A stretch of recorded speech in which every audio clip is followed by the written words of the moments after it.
be faithful, soon Jesus will come, for whom we have waited so long.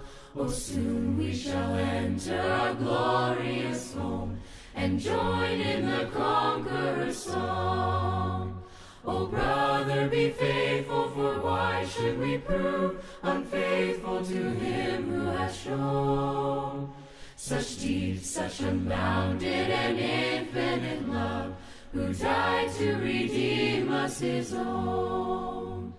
Oh, brother, be faithful, the city of gold, prepared for the good and the blessed, is waiting its portals of pearl to unfold, and welcome thee into thy rest. Ndugu na dada mnaotusikiliza, tunamshukuru Mungu ambaye ametupa nafasi hii ili tuongee kuhusu neno la Mungu.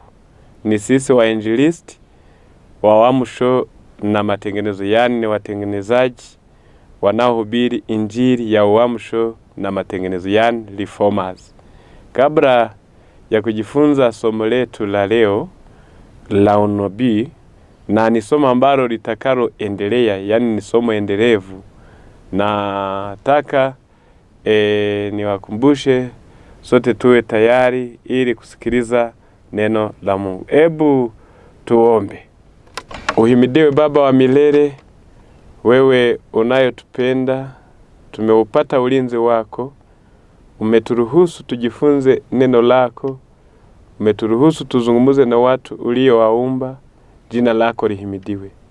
Uwe kiongozi wetu, Roho wako Mtakatifu asindikize maneno yako mioyoni mwa watu ili waweze kusimama katika upande wako. Ndilo ombi letu, tunaomba, tunaamini, ni kwa jina la Yesu Mwokozi wetu. Amen. Somo letu la leo linazungumzia kuhusu unabii. Unabii ni nini? Faida ya kujifunza unabii. Haya mambo tunataka tuyachambue na tuyaelewe, maana tutakapoendelea kujifunza kuhusu unabii na masomo mengine, lazima kila mmoja ajue ni kwa sababu gani tunajifunza mafundisho haya ya husuyo unabii. Unabii ni mambo yaliyotabiriwa kabla hayajatokea. Tunapojifunza mambo yaliyotabiriwa, tunajifunza unabii. Yapo mengine yaliyotabiriwa na kutukia. Hayo yaliyokwisha kutukia, tunapojifunza mambo hayo ni kama kujifunza historia ya unabii. Mambo yaliyotabiriwa, tunapoona jinsi yanatimia, hilo ni kutimia kwa unabii. Leo ningependa tujifunze faida ya kujua unabii. Leo nitawapa mfano kabla hatujaenda mbali. Kabla Yesu hajazaliwa, manabii waliinuka na kutabiri. Baadhi walitabiri mahali atakapozaliwa, wengine walitabiri dalili na ishara zitakazo dhihirisha kuzaliwa kwake. Nitawapa mifano. Nabii Mika sura ya 5 fungu la 2 alisema kwamba, bali wewe Bethlehemu Efrata, uliye mdogo kwa miongoni mwa elfu za Yuda, kutoka kwako wewe atanitokea mmoja atakaye kuwa mtawala katika Israeli, ambaye matokeo yake yamekuwa tangu zamani za kale, tangu milele. Huyu nabii Mika alitabiri kwamba Yesu atazaliwa Bethlehemu. Lakini kwa Wayahudi ambao hawakujua unabii, kuzaliwa kwake hawakukutilia manani. Wapo manabii wengine, mfano nabii Zekaria. Mtasoma Zekaria sura ya 9. Zekaria sura ni ya 9 fungu la 9.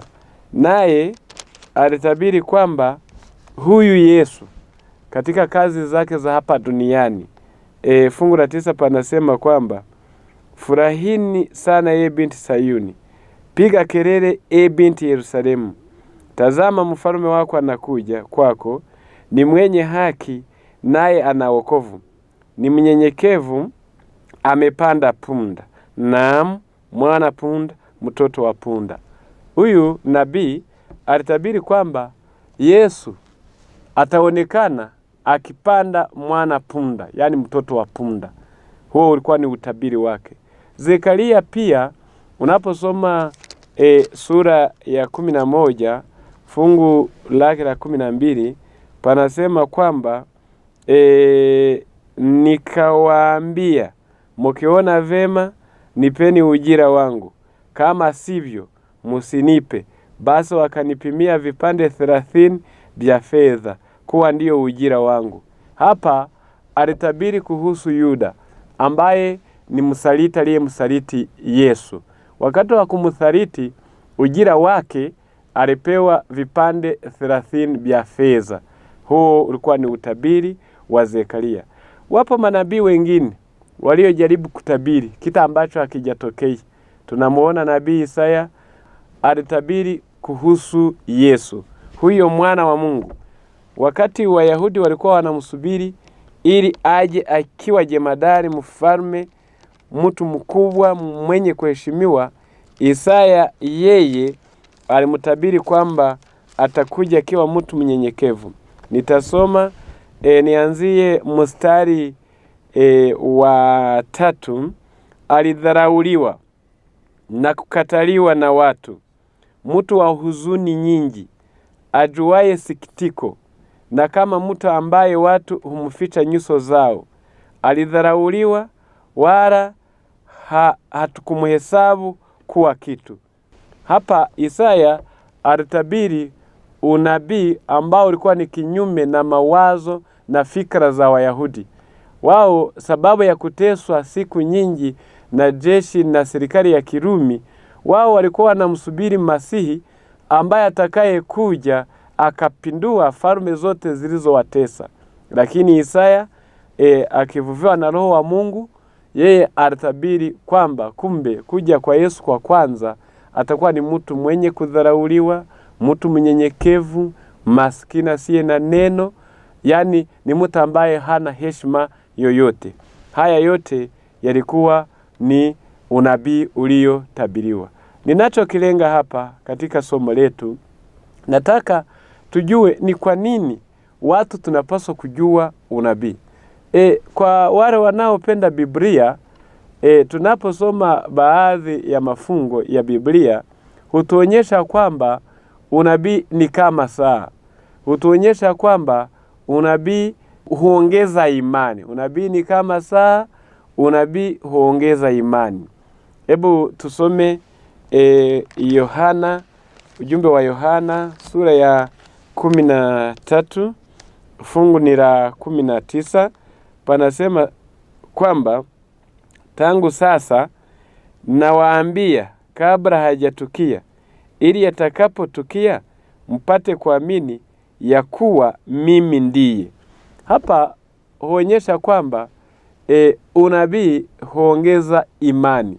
Yale yaliyotabiriwa kabla hayajatukia, yanapotukia, wale wanaomwamini Mungu na wale wanaompenda Mungu, kumbe huzidi kuamini kwamba yule aliyenena ndiye. Ndio maana wasiojua unabii wakati mwingine imani yao ni mbovu, kwa sababu unabii huongeza imani. Na niwakumbusheni nyote mnaosoma Biblia, mfano mnaosoma kitabu cha ujumbe wa Mathayo sura ya 24 inayoeleza kuangamia kwa Yerusalemu, ambako ni mfano wa kuangamia kwa dunia yetu.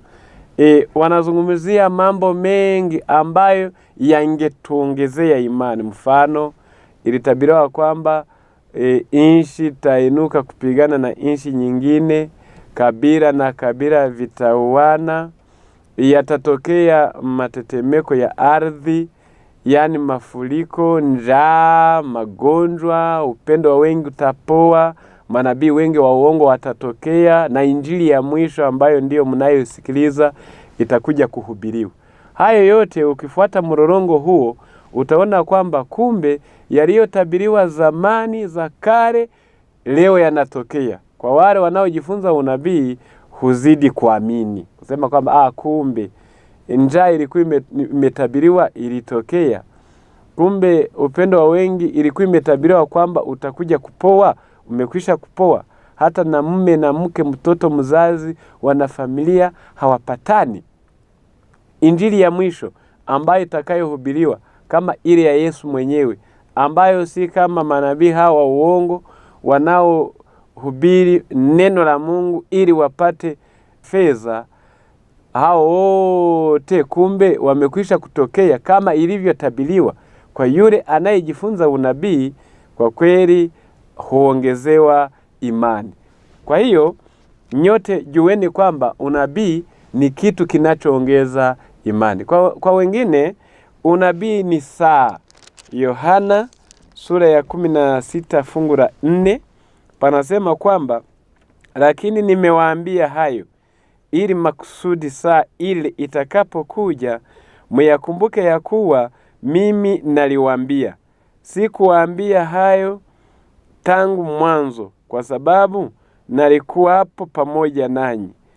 Neno ninalolitaka ni hili, lakini nimewaambia hayo ili makusudi saa ile itakapokuja myakumbuke ya kuwa mimi naliwaambia. Kumbe unabii ni saa. Kabla dunia yetu haijaendelea au haijawa na maendeleo ya leo, watu walikuwa hawana saa hii ya kuweka kwenye mkono. Walikuwa wakitumia jua katika kuhesabu masaa. Wengine walikuwa wakifuga kuku ili jogoo awasaidie kuwajulisha saa ya alfajiri. Kwa hiyo Mungu naye hapendi wasafiri wa kwenda mbinguni watembee bila kuwa na saa, ili wawe na kitu kitakacho wakumbusha muda umefika wapi. Mungu aliona vema pawepo unabii. Kumbe unabii yale yaliyotabiriwa kwamba yatatokea, unapoona yameanza kutimia kwa msafiri wa kwenda mbinguni, huzidi kuharakisha, maana saa ile imefika. Kwa hiyo ndugu zangu na dada, ningependa sote tujifunze unabii, na nawaalika ili kusudi vipindi vitakavyoendelea nyote muwe makini katika kufuata unabii. Jambo la mwisho, kwa mambo ya unabii kuna vitu vinavyoitwa vielelezo vya unabii, yaani mifano ya kiunabii. Vielelezo vya unabii. Unabii ni maneno ambayo wakati mwingine husemeka katika mafumbo ili mwenye hekima aweze kujua. Ndio maana watu wengi wanaposoma unabii, hasa kitabu cha Danieli na Ufunuo, huko wakisoma wanyama, mapembe, upepo, watu wengi huwa hawasikini nini kinachozungumziwa. Hayo mambo ya namna ya mafumbo ni vielelezo vya unabii, yaani ni mifano ya kiunabii. Kwa hiyo ningependa tuzungumuze baadhi ya mifano ya kiunabii au vielelezo vya unabii na kutoa maelezo yake, ili siku zijazo tutakapoendelea kujifunza uwe pamoja nasi katika kuelewa. Tunaposoma kwenye Biblia, pengine mtasoma muti. Yeremia 17 fungu la 7 hadi la 8. Unaposoma neno muti, katika mambo ya unabii, muti humaanisha mtu mwaminifu kwa Mungu, mtu mwenye haki kwa Mungu. Hebu tusome Yeremia, ni sura ya 17 fungu lake la 7 hadi la 8. Panasema hivi: amebarikiwa mtu yule anayemtegemea Bwana, ambaye Bwana ni tumaini lake, maana atakuwa kama mti uliopandwa kando ya maji, uenezao mizizi yake karibu na mto. Hautaona hofu wakati wa hali ujapo, bali jani lake litakuwa bichi, wala hautahangaika mwaka wa uchache wa mvua, wala hautaacha kuzaa matunda. Yani mtu mwenye haki, mtu anayemtegemea Mungu, mtu mwenye imani thabiti, huyo yani katika unabii huitwa muti. Mtasoma Zaburi sura ya 1, tuanzie fungu la 1 pia. Heri mtu yule asiyekwenda katika shauri la wasio haki, wala hakusimama katika njia ya wakosaji, wala hakuketi barazani pa wenye mizaha.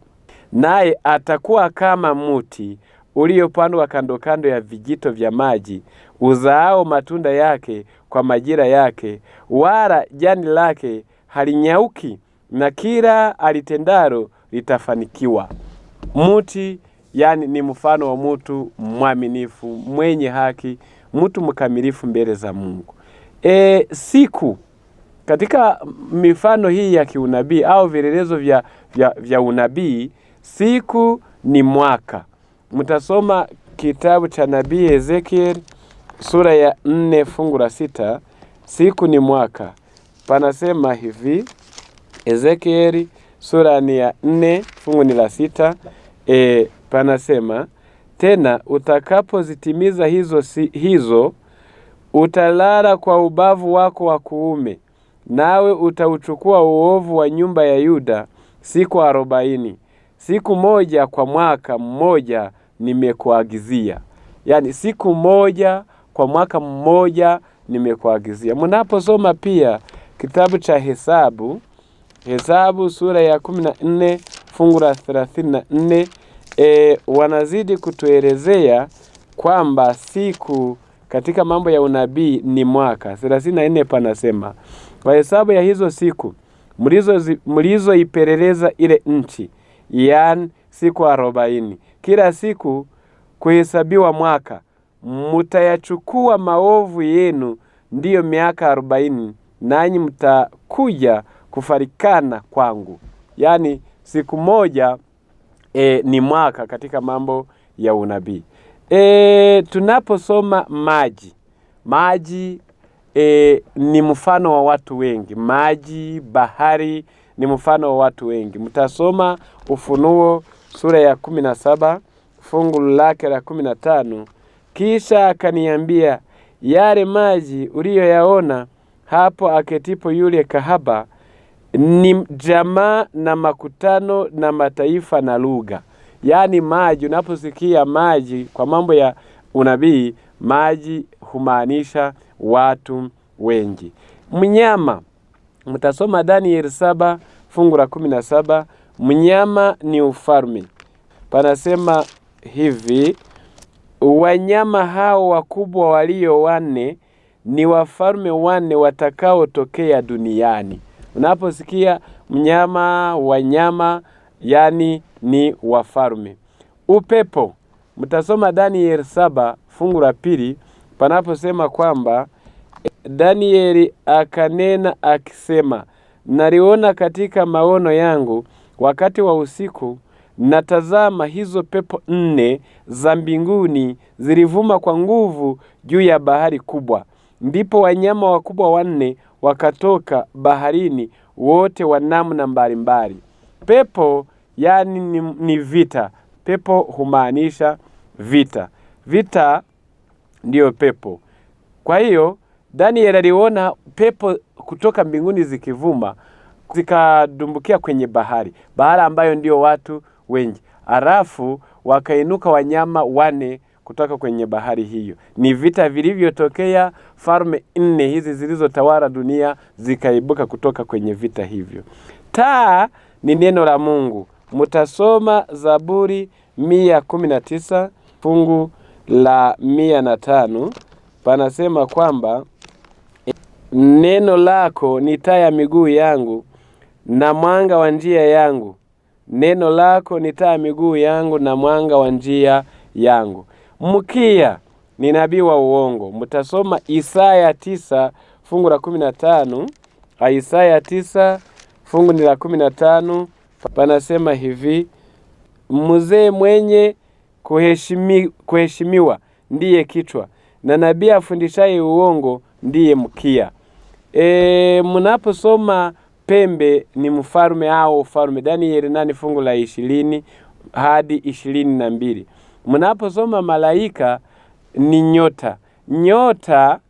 Nyota ni viongozi wa kanisa au ni mitume au ni wale waangalizi wanaosimamia kanisa.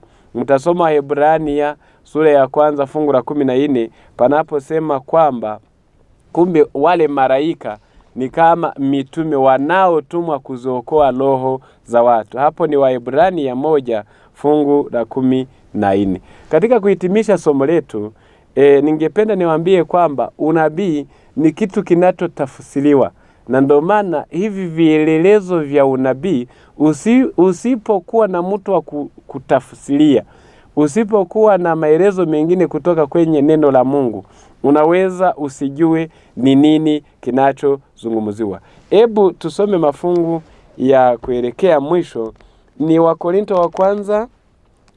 wa kwanza sura ya 2 fungu la 13. Panasema hivi: nayo twayanena si kwa maneno yanayofundishwa kwa hekima ya kibinadamu, bali yanayofundishwa na Roho, tukiyafasiri mambo ya rohoni kwa maneno ya rohoni. Katika kujifunza unabii lazima pawepo kutafsiri na kufasiri. Mambo ya rohoni yatafsiriwe huku tukitumia mambo mengine ya rohoni. Ni kwamba Yohana sura ya 6 panasema kwamba Roho ndiyo atiaye uzima, mwili haufai kitu. Maneno hayo niliyowaambia ni roho tena ni uzima. Yaani maneno ya Mungu, maneno ya Yesu ndiyo roho. Katika kujifunza unabii, tunafasiri unabii huku tukitumia maneno ya rohoni katika kufasiri mambo ya rohoni. Si kwamba kila mmoja hufasiri apendavyo, bali sote tuna mwongozo ambao ndio neno la Mungu. Unapofasiri mambo ya rohoni, tumia mambo mengine ya rohoni. Nehemia 8:8 panasema hivi: nao wakasoma katika kitabu, katika torati ya Mungu kwa sauti ya kusikilika, wakaeleza maana yake hata wakayafahamu yaliyosomwa. Walisoma kwa sauti ya kusikilika, lakini haitoshi, walieleza, yani walifasiri, ili watu waweze kuelewa ni nini kinachozungumziwa. Niwakumbushe kitu kingine kwa wale wanaopenda Biblia. Someni Matendo ya Mitume sura ya 8 anzia fungu la 26 endelea mpaka 38. Panazungumzia kisa cha Filipo alipokuwa anazungumza na towashi. Yule towashi alikuwa anasoma kitabu cha Isaya, lakini katika kusoma kwake hakuelewa. Filipo alipomwendea akamuuliza, sasa hayo unayoyasoma yanakuelea basi? Naye akasema, nieleweje nisipompata mtu wa kunielimisha?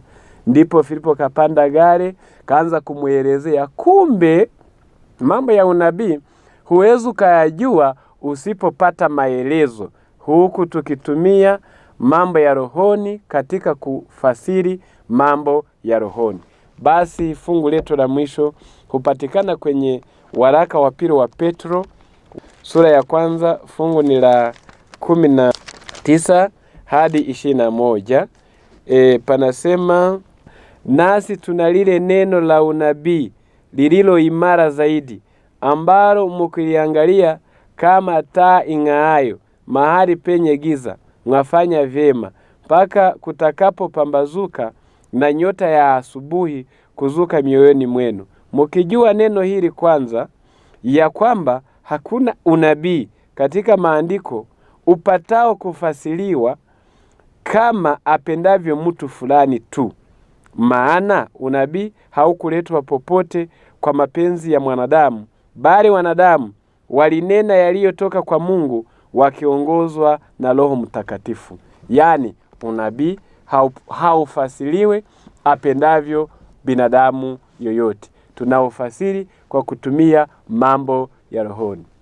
Ebu ndugu zangu na dada mnaotusikiliza, niwahamasishe sote tupende kujifunza unabii. vipindi vitakavyofuata siku zijazo, muwe makini, muwe tayari, tuendelee kuelimishana katika kujua unabii. Basi hebu niwatakie amani ya Bwana, niwatakie kuendelea kujifunza na kujua, niwatakie heri ya kila aina, ili sote siku moja tukutanie huko mbinguni. Mungu awabariki. Hebu tuombe. Asante Muumba wetu, umeturuhusu tujifunze neno lako. Uwe mwalimu wetu, na siku zijazo waandae watu wako, tuendelee kujua ili tuweze kuishi mahali pa mbinguni. Hilo ndilo ombi letu, ni kwa jina la Yesu Mwokozi wetu tunaomba. Amina. Oh brother, be faithful, soon Jesus will come, for whom we have waited so long. Oh, soon we shall enter our glorious home, and join in the conqueror's song. Oh brother, be faithful, for why should we prove unfaithful to him who has shown such deep, such unbounded and infinite love, who died to redeem us his own? Oh brother, be faithful, the city of gold, prepared for the good and the blessed, is waiting its portals of pearl to unfold and welcome the